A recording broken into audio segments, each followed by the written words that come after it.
मेरी कविता भी है और एक किंवदंती भी है छोटी सी।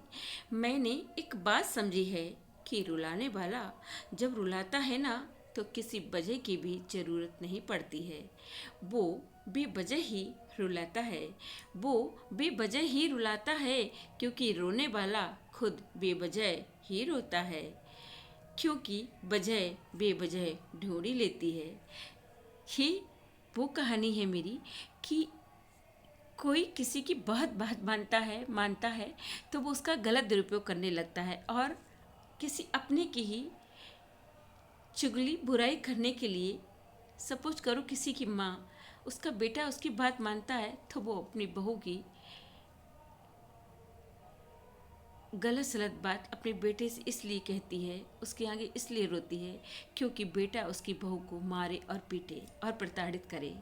मगर अगर बेटा ऐसा नहीं करता है, कुछ समय बाद उसको लगता है कि मेरी माँ जो करती है वो गलत कर रही है, मगर वो ना ही माँ से कुछ बोलता है ना ही पत्नी से, बल्कि पत्नी से तो वो शुरू से ही खपा रहता है। उसी पे ये मैंने लिखी थी कुछ लाइनें।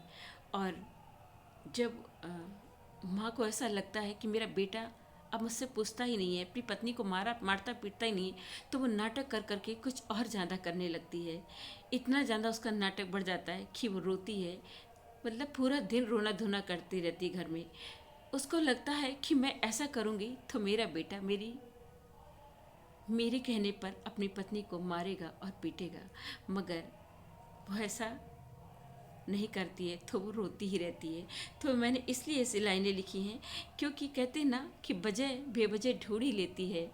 रुलाने वाला ऊपर वाला, अभी तुम नाटक करके रोती थी, अब तो बेमतलब में रोती हो। तो ये मेरी उस